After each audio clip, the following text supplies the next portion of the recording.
વરસાદ હોય કે સાંજનો નાસ્તો દાળ વડા તો બનવા જ જોઈએ. એકવાર આ રીતે દાળ વડા બનાવશો તો બધાને ગમશે જ. ચા સાથે ખાવા માટે સૌથી ટેસ્ટી દાળ વડાનો વિડીયો જોવા માટે છેક સુધી જોડાયેલા રહેજો. નમસ્તે મિત્રો, સ્વાગત છે તમારું મારા આજના નવા વિડીયોમાં. મિત્રો, આજે આપણે બનાવીશું મગની દાળના દાળ વડા.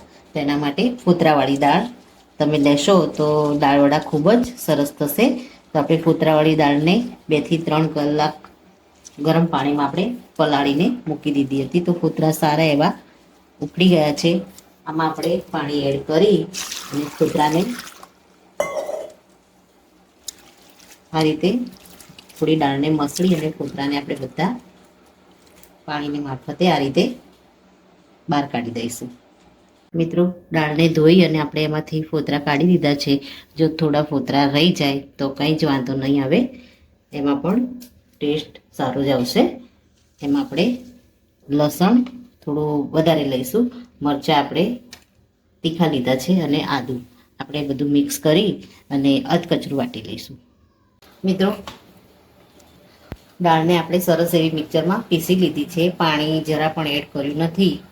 જો પાણી તમે એડ ના કરો તે છતાં પણ જો બેટર એકદમ ઢીલું થઈ જાય તો તમારે થોડું બેસન આમાં એડ કરી દેવાનું, એટલે થોડું બેલેન્સ થઈ જશે.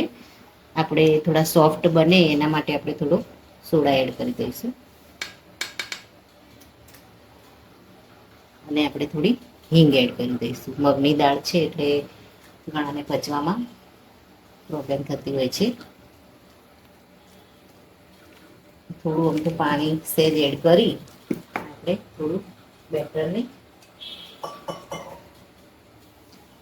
સેજ હલાવી દઈશું. આપણે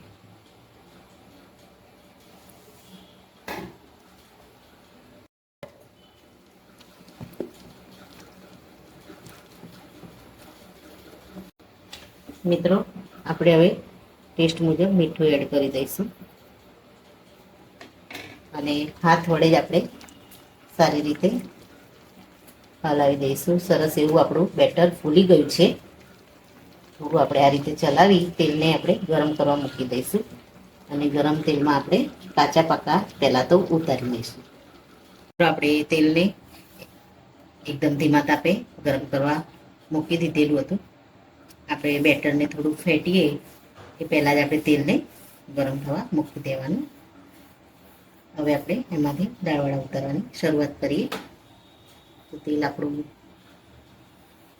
ગરમ થઈ ગયું છે.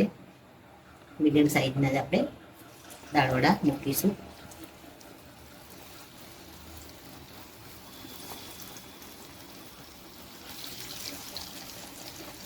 ગેસને હવે આપણે થોડો ધીમો કરી દઈશું અને કઢાઈમાં જેટલા સમાય એટલા આપણે દાળવડા એડ કરી અને એને કાચા પાકા તળાય એટલે આપણે એને બહાર કાઢી લઈશું.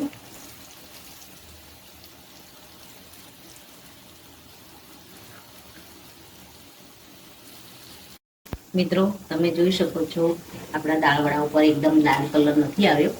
આપણે આ રીતના કાચા પાકા તળવાના છે. આને આપણે કાઢી લઈશું અલગ અને આને ઠંડા થવા દઈશું અને થોડા પ્રોપર ઠંડા થાય ત્યારબાદ ફરીથી આપણે આના ગરમ તેલમાં ફ્રાય કરવાના છે. મિત્રો, દાળવડા છે એ એકદમ સરસ એવા ઠંડા થઈ ગયા છે અને એકદમ સરસ એવા સોફ્ટ બનીને રેડી થયા છે. આને આપણે ઠંડા થયા છે એટલે બીજી વાર તળી દઈએ. મિત્રો, બધા દાળવડાને આપણે આ રીતે એક વાર તળી અને કાચા પાકા કાઢી લીધા છે. આપણે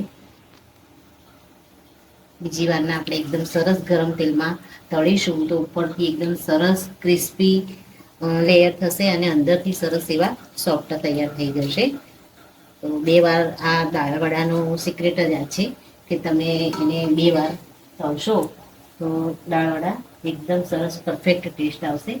એમાં આપણે લીલા મરચાં પણ એડ કરી દઈએ અને એને પણ આની સાથે તળી દઈએ.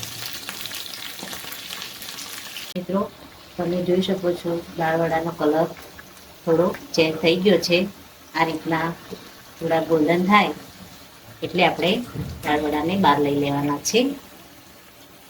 જો સહેજ ગોલ્ડન થાય એટલે આપણે એને બહાર લઈ લઈશું.